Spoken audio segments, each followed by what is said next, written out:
Bismillahirrahmanirrahim. Assalamualaikum warahmatullahi wabarakatuh.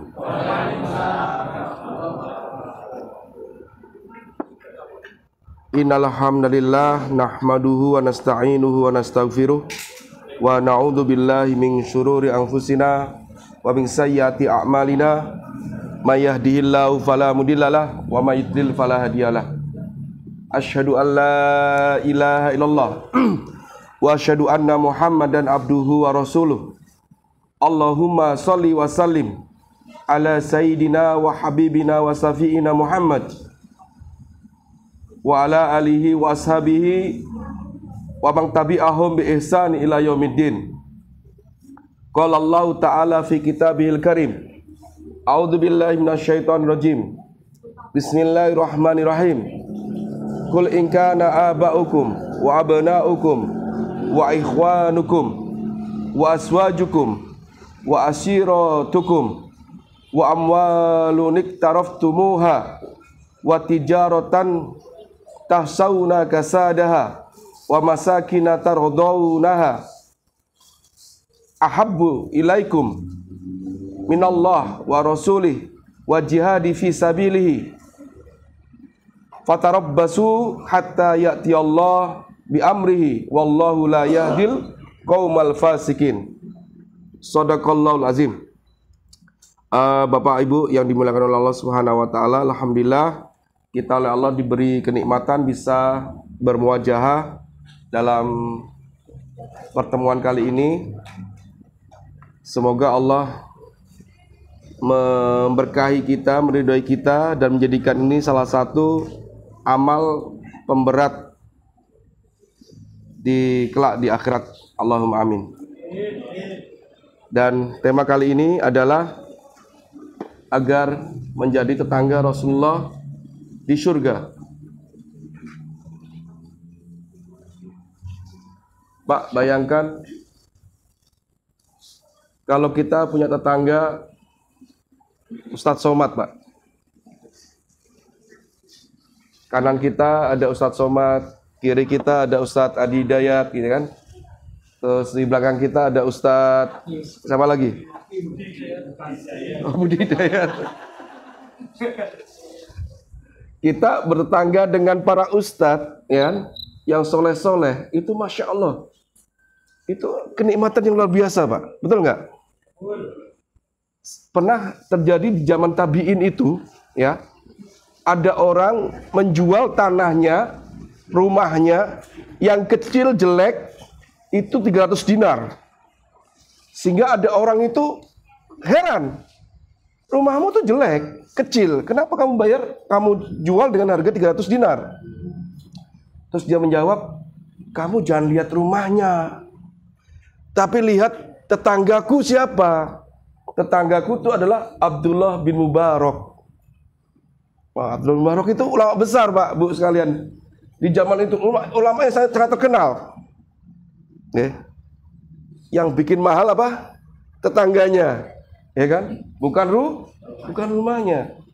Jadi bertetangga dengan Rasulullah itu adalah sebuah impian bagi orang-orang mukmin, semua orang mukmin. Ya. Jangan sampai tetangga kita Fir'aun, Pak, ya. Ini Fir'aun, Abu Lahab, ya, Abu Jahal, naudzubillah. Ya. Apa sih? Abu Janda, ya. Astagfirullah, itu orang zindik gitu, ya. Nauzubillah. Nah, yang kita harapkan adalah kita bisa bertetangga dengan Rasulullah di surga, gitu. Ya. Nah, tetapi Pak, kita diingatkan oleh Allah Subhanahu wa taala dalam surat At-Taubah ayat 24. Qul in kana aba'ukum wa abna'ukum. Dan jika bapak-bapakmu dan anak-anakmu serta saudara-saudaramu dan istri-istrimu, perniagaanmu, ya, kebun-kebunmu, emas-emasmu lebih kamu cintai dari Allah dan Rasulnya serta berjuang di jalannya, maka kata Allah, tunggulah ketetapan dari Allah. Kalau saya ini bukan tafsir, ya, ini tadabur, bukan tafsir. orang menganggap yang namanya keluarga itu kebahagiaan. Betul, nggak salah.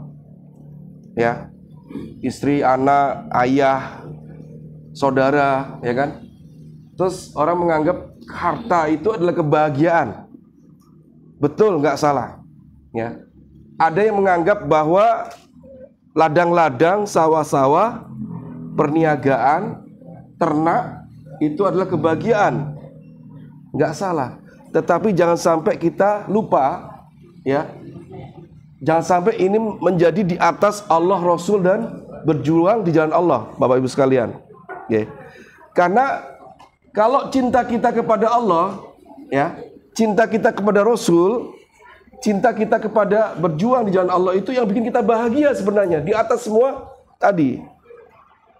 Bapak Ibu kalau punya anak tapi nggak cinta Allah, nggak cinta Rasulnya, nggak cinta berjuang di jalan Allah, itu biasanya hampa, hidupnya stagnan, ya kan? Jadi kalau kita ingin bahagia Bapak Ibu sekalian, jadikan Allah, Rasul, dan berjuang di jalan Allah itu nomor satu. Insya Allah bahagia. Pertanyaannya adalah, sudahkah kita bahagia? Bahagia dekat sama Allah. Terus yang kedua, sudahkah kita bahagia kalau kita bahas tentang Rasulullah? Gitu ya. Ini banyak ya. Kalau ulama dulu itu kalau disebut tentang sebuah hadis, ya, hadis Nabi, yang tadinya duduk, yang tadinya tidur jadi duduk sebagai hormat kepada hadis Nabi. Kalau dengan hadis Nabi gimana Pak? Biasa-biasa aja. Padahal Nabi lagi berbicara. Nabi lagi dawuh kata orang Jawa. Ya. Padahal cinta kita pada Nabi ini luar biasa efeknya kalau di akhirat. Nggak dunia, tapi juga akhirat. Jangan sampai gini Pak, Bu sekalian. Rasulullah itu besok di surga punya telaga namanya Al-Haud. Jenengan nggak dikenal sama Rasulullah. Kita mau ngumpul Rasulullah nggak kenal gitu. Ya. Ketika Rasulullah sedang memberikan syafaat kepada umatnya, kita ngerasa asing dengan Rasul. Ya. Kenapa? Karena semasa di dunia cinta kita kepada Rasulullah itu kurang. Ya Ustadz, saya sering sholawat. Pertanyaannya berapa kali? Terus yang kedua, sholawatnya ini niatnya apa? Kan banyak orang sholawat tuh niatnya apa Pak? Rezekinya lancar, ya kan? Terus apa lagi? Niat supaya ya untuk dirinya sendiri begitu, ya kan? Jadi kita niatkan salah satunya bersolawat adalah mendapatkan cinta dari Rasulullah Sallallahu Alaihi Wasallam. Karena hadisnya Bapak Ibu sekalian, jika seseorang itu bersolawat, itu Nabi oleh Allah dibangunkan untuk menjawab solawat kita. Ya, menjawab solawat kita. Kita bilang Allahumma sholli ala sayyidina Muhammad wa ala sayyidina Muhammad. Nah, Pak, Bu sekalian, kalau disebut nama Rasulullah, langsung jawablah Allahumma sholli alaihi. Itu bentuk rasa cinta. Nggak bayar Pak, Bu. Nggih. Nggak bayar. Itu seringan-ringannya cinta pada Rasul itu adalah dengan mengucap sholawat ketika namanya disebutkan. Bergetar ketika namanya disebutkan. Pernah nggak Pak sholawat sampai nangis? Kalau belum pernah, berarti cintanya sama Nabi masih kurang. Ya. Saya mau cerita nih, sahabat Nabi itu ya Allah, cintanya sama Rasulullah itu luar biasa. Luar biasa. Di hadis itu. Rasulullah itu kalau wudu, bekas wudunya itu buat rebutan. Ini hanya berlaku pada Rasulullah ya. Bukan Ustadz Zainal ya. Nggak usah diperebutkan kalau wudunya Ustadz Zainal atau wudunya saya. Khusus Rasulullah, wudunya diperebutkan. Ya. Rasulullah itu ketika terluka, kemudian diambil besi yang menancap itu, kemudian Rasulullah minta darahnya itu disedot ya, darah kan biasanya kalau lebam itu kan menghitam gitu ya, minta disedot ya supaya dikeluarkan. Itu sahabat Nabi suruh mengeluarkan nggak mau, langsung ditelan. Ya, ditelan. Rasulullah keluarkan darahku, nggak dikeluarkan, ditelan. Karena dia nggak tega, ya. Rasulullah kan darahnya mulia. Terus Rasulullah mengapa kamu nggak kamu lepeh kalau bahasa kita, ya? Ya Rasulullah, saya ingin darahmu ada di dalam tubuhku. Rasulullah mengatakan, barang siapa yang melihat ahli surga, lihatlah sahabatmu ini.